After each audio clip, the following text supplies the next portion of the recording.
The nightmare future in Zack Snyder's vision of the DCEU features a unique team led by Batman, composed of Earth's heroes and villains, born out of necessity to combat a larger threat, Superman's regime. Let's look at all these characters in detail and how their appearances have changed to adapt to this post-apocalyptic terraformed Earth. The most interesting and out-of-place member would be Joker, showing how desperate Batman is to have to need him. But why exactly?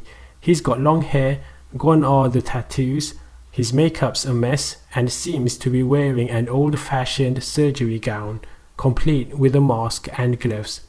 On top of that, he wears a SWAT Kevlar, something he's done before in the past, but previously in full gear.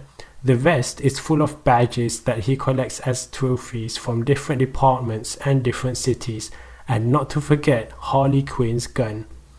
The other Batman nemesis on the team would be Slade Wilson, aka Deathstroke. His suit has changed to a worn-out camel pattern, and he seems to be carrying some kryptonite bullets for obvious reasons, and underneath that mask, this cool-headed guy even had time to get a mohawk, despite the apocalypse and all. Now let's look at the hero side of the team. Leading them is Bruce Wayne, aka Batman, whose identity seems to be known by everyone at this point. His previous awesome tactical suit that we last saw has been downgraded back to his standard suit, but with a trench coat, sand goggles and scarf, more suited for the desert world he now lives in. And he's equipped with a custom assault rifle and handgun. Now Mera here is an interesting one. After her lover's death, she's probably now the Queen of Atlantis, or what's left of it maybe. She now wields King Atlan's legendary trident, although unlike Aquaman, she might not be able to utilize its full potential. And that large case probably contains water for her to waterbend in the dry wasteland that she's in, and she's angry all the time, wanting to avenge Arthur's death.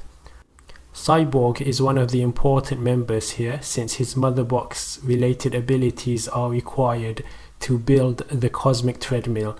He now covers himself with a tattered, hole-ridden cape instead of a nice Gotham City University hoodie. His hunchbacked appearance is due to carrying a machine gun on his back, with Cyborg's third arm carrying its ammo. As to why all of this isn't just concealed and packed inside his body, we can assume that he might have been wounded and isn't functioning as smoothly as he was before. And then there's Flash, probably the most important one, as he's the one to run on the cosmic treadmill and travel back in time.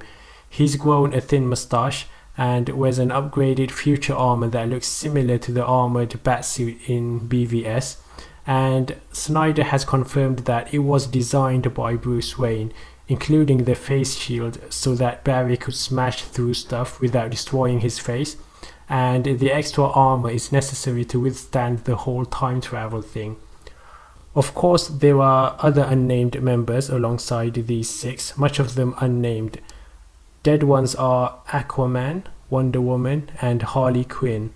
For Aquaman, he was defeated by Darkseid himself in an underwater fight, with Darkseid killing the King of Atlantis with his own weapon. Wonder Woman received the same fate and was given an ancient Greek funeral by the Amazonians. As for Harley Quinn, she died hating her former lover, and we are only assuming she was part of the Insurgency, as she died in Batman's arms. As for the Man of Steel, he's the one everyone is up against now. The grief from having Lois Lane killed caused him to be susceptible to Darkseid's mind control, using the anti-life equation. And a closer look at the scene shows that Lois was killed in the Batcave, so we can assume that she was somehow under Bruce Wayne's protection, but he failed at the job. Hence why Superman blames Batman for Lois's death. Superman's regime is enforced using an army of human stormtroopers known as super soldiers and parademons. The so-called super soldiers are Superman's very own fascist sentries who bear his insignia on their uniform. The entire regime ruling over a terraformed Earth, acts as a proxy on behalf of Darkseid, who is the true ruler. There are many other DCEU characters whose fate is unknown. In Zack Snyder's Justice League, Martian Manhunter seemed to hint to Bruce that he also knew of the nightmare future that was coming, but where is he now? His powers would definitely come in handy as a fighter and as a spy. And what about Shazam and his family? They are probably among the very few people who could match Superman's strength. And then there are those geniuses like Lex Luthor and Ryan Choi, who could use their intellect in some way to help the insurgency, and a whole list of other characters with unique skill sets. We could only wonder what on earth happened to them. It's interesting to compare the similarities with Justice League Dark Apocalypse War, an animated movie that took a lot of inspiration from Zack Snyder's original DCEU plans. This movie, which is part of the DC animated movie universe, shows an apocalyptic future ruled by Darkseid, with the remaining resistance made up of a depowered Superman, John Constantine, Raven, Damian Wayne, and Etrigan, and they are also helped by former villains like those of the Suicide Squad. Meanwhile, many other heroes were enslaved by Darkseid to work for him. Flash was forced to endlessly run on a treadmill meant as a power generator for the planet.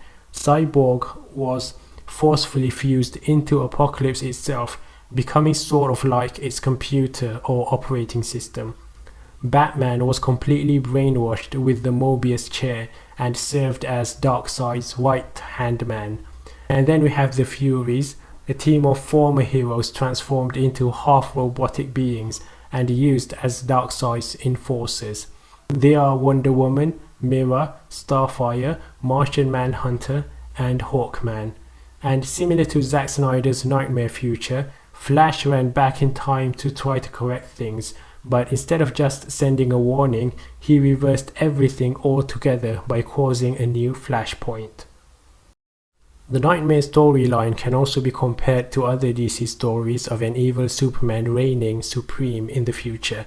For example, in the Injustice storyline, Superman became an authoritarian fascist dictator, with Batman leading the insurgency against him. Sounds familiar? And Superman also pushed his hand through the one who he blames for Lois's death, killing them. There's also an episode of Superman the Animated Series titled Brave New Metropolis, where Superman turned Metropolis into a police state after Lois Lane's death. And there are even more evil Superman stories in more recent DC media, like the ongoing Superman and Lois TV series, featuring an evil Superman from a different world, and also the upcoming Suicide Squad game. So what do you think? Do you wish to see more of Zack Snyder's vision for the DCEU?